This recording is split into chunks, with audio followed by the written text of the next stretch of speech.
That is my official response. Jason, I don't know about you. I have fatigue from Russophobia. I have fatigue from just people trying to rehash the 2016 elections over and over and over again. And that's exactly what we have now. As, of course, the U.S. Attorney General Barr gave testimony to the House. And this is an opportunity for everyone to jump in and try to get him for anything that they can. That's my opinion, by the way. Me and Jason will be discussing that, probably disagreeing on some things. But here are the headlines already. Alexandria Ocasio-Cortez demands William Barr resign over this report. Nancy Pelosi, he lied to Congress. There's buckets of KFCs. There's no-shows. There's accusation. Nadler's trending right now. Jason, first of all, before we get into the serious matter, this thing's already ridiculous as it is. Can we get into the KFC? Why is there so much talk about KFC right now? Can we show the video? Can you explain what happened? Yeah, so just so people understand what's going on here, the House Judiciary Committee with Nadler, as I've been saying, obstruction of justice is the new Russian collusion. So they were trying to get AG Barr to testify before them. And AG Barr said, no soup for you. We're not going to be doing that. So basically this 15-minute hearing ends. And was it Collins who did it? It might have been Doug Collins. We'll find out the name in a second. But as you can see here, he posts up where Barr is supposed to be at the witness stand. He wasn't supposed. He was recommended to be there. He wasn't mandated to be there. Well, they wanted him. They had his name there. They had the Attorney General's name there. They asked him to be there. He just declined. Yeah, he declined. And because of the chicken, he's saying he's too chicken to testify. And look at that. The media loves it. Headlines everywhere. When's enough for them, Jason? I mean, they brought the KFC bucket back in there. When's enough for them? Seriously, when is enough? Like that was a long hearing. I believe William Barr held his own. He was aggressively attacked. He was aggressively questioned by Kamala Harris. That was word jujitsu of the highest level, and William Barr held his own and fired back, I would say, pretty efficiently. But of course, that's just PR. That's just on the surface level. That's just how it looks, regardless of the facts. But Jason, I believe these people are just grasping for straws, have nothing to really go after, and they're they're trying to do the whole obstruction thing. Let's get him for obstruction. They didn't get him on collusion, right? There was no evidence of collusion. It was never about that, by the way, in my opinion. It was never about getting him for collusion. They always knew there was no collusion. They were trying to essentially get him in a perjury trap or have other people roll on him for other crimes. That's absolutely what they wanted. Well, the perjury trap is another thing. It was Russian collusion. It was finding out how Russia did everything else with Donald Trump and if Trump participated with Russia. That's pretty much the main guise of everything that started. That was a guise. That's investigation my point. For what was it, 2+ years now. This was the main thing. And again, they didn't find anything. But the plan was never to find anything. That's my point. My point is this. They knew going into this there was no Russian collusion. There was never Russian collusion. The entire thing was to try to get Donald. No, that's not what they were running with. That's not what the intelligence. I understand that, man. That's not what the mainstream media was running with. That's what they were investigating. I get it. Obviously, I have half a brain. I understand what they said they were investigating. I'm saying that the investigators, the main people that put this together, the Strzok's of the world, the Muellers of the world, the Rosensteins of the world, all of them knew there was zero to begin with. It was never a thing. What they wanted was to get Donald Trump in a perjury trap or get his associates to roll on him for other crimes. When they failed to do that, and they knew they were going to fail to do that, it no longer became a report about Russian collusion. It became a two-part report where they took the Russian collusion narrative, said they could not prove or disprove it, and then what they did is they had this whole other 180-page section on obstruction of justice where they laid out point after point where it could be construed as obstruction, but then allowed Barr to judge. And now this ensues. And they will talk about every little part that could have been interpreted as obstruction of justice to what? Have more hearings and try to impeach the man. That is to my me, this point. is stupid and taken away from actual legitimate issues that actually matter, because this is my kind of sense of it. And I kind of want your take on this, because let's just proverbially try to explain it in simple terms. Let's say the police think someone colluded on a robbery or was part of a robbery. They go investigate that person. They find everything after $25 million of investigations, subpoenas, witnesses, testimonies, perjury traps, after launching so many resources looking into everything about this kid who allegedly helped rob this bank. He didn't rob a bank, but he resisted.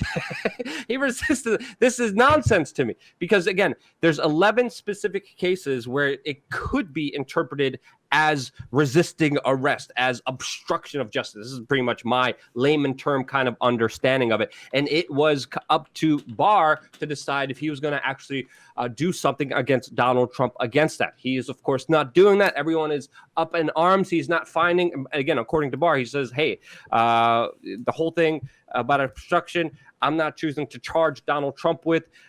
It could be, it could be not. It's very kind of open blanket here by Mueller. And it's Barr has taken a position on this. Barr has said there can be no obstruction of justice in a crime that did not happen.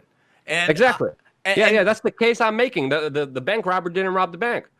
I'm not disagreeing with you on that. I think you're so confused on what I think there's a disagreement. There isn't one. I'm only saying they all knew this. This was never about Russian collusion. That was the joke to try to actually get him in a perjury trap. They want him out, and they're going to continue to want him out. It doesn't matter. Barr, look, now they want to bring Barr in and say he lied, okay, right now. Nancy Pelosi is saying he's a liar. When we watch what Kamala Harris says, she's trying to infer that the president dared to ask him to have a hearing. Look, he was on his advisory board before this. He's obviously a Trump ally. He's very well spoken, Luke, because he's a lifetime lawyer for Kellerman and Ellis. I mean, they're like top level. This guy is, and they're connected to some other individuals as well. Oh, they are, aren't they? In fact, Let's talk about. Hold on, before we go there, let's talk about William Barr's connections. I mean, he was, big supporter of the Bushes. He, of course, is friends with Robert Mueller. He's a DC insider, but also it just came out he was also a part of a law firm that was working on what, Jason? Well, the truth of the matter is, during the confirmation hearings, Ben Sass asked him what he would do about the human trafficking, and in particular laid out the Epstein case for several minutes. Barr then said he would probably have to recuse himself because he worked for the law firm that may have been involved in that. No, they were not may have been involved in that. They represented Epstein. And no one touched that in the media. That's a bigger deal to me, that Barr literally recused himself from now. Remember, they reopened that investigation. We've already had a Judge Mara say that they violated the Victims Criminal Act, okay? Basically, they put that deal together without any of these victims knowing about it. And a federal judge has now said that was illegal. And Acosta, another lawyer who's the labor secretary, is just like, well, in litigation, we think it's legal. He was actually just confronted yesterday by a crazy woman who wears a red hat, who I don't enjoy, but actually brought some real stuff up, Frederica Wilson. And again, he actually made the argument, these people are so sick that they were too aggressive, and that's why they were unable to prosecute Epstein. A lot of talk, a lot of pushing the dial. Oh, I don't want a hot potato. Not recuse myself. And the media doesn't want to touch it either. Yeah. They're all full of crap. All of it. It's a cesspool. It's the swamp of just everyone throwing crap at each other, like recently highlighted in that kind of Indian festival. There was an Indian festival where literally they were throwing crap at each other, horse crap. And that's exactly what American politics is in the modern day and age. That's my opinion. I'm fatigued, man. I'm tired, man. I don't feel Russian collusion again. Come on.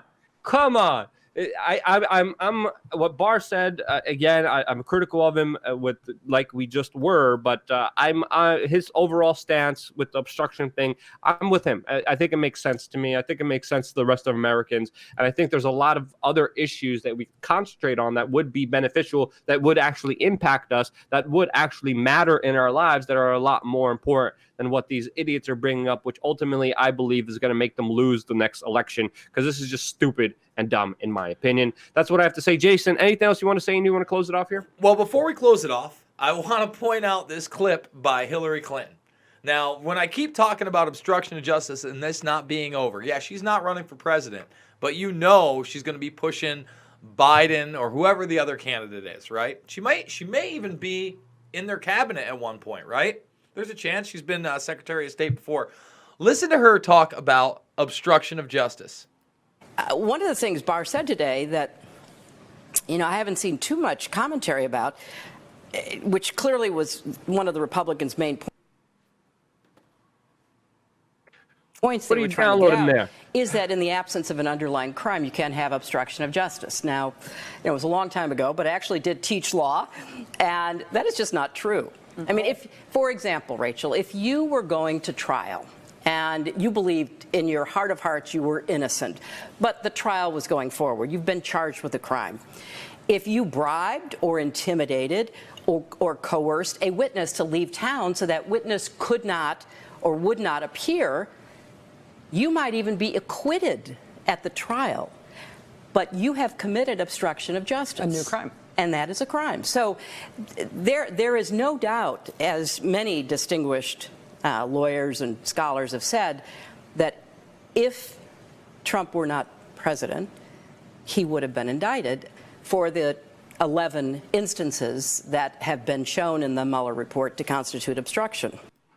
Like I said, man, they're pushing it hard, and we're just trying to push the real narrative. We may not agree all the time, as you can see, but we're doing it 4 times a day. Polls change. We are change. Make sure you're subscribed. Ring that bell for notifications. Share this stuff on social media. I want to see it on Vote, Reddit. Put it in the forums, your own website, whatever you can do. Make the donation today. Please keep us alive. You don't even understand the mean streets of YouTube. They're very, very tough out there. But most importantly, get out there and be the change you want to see in the world.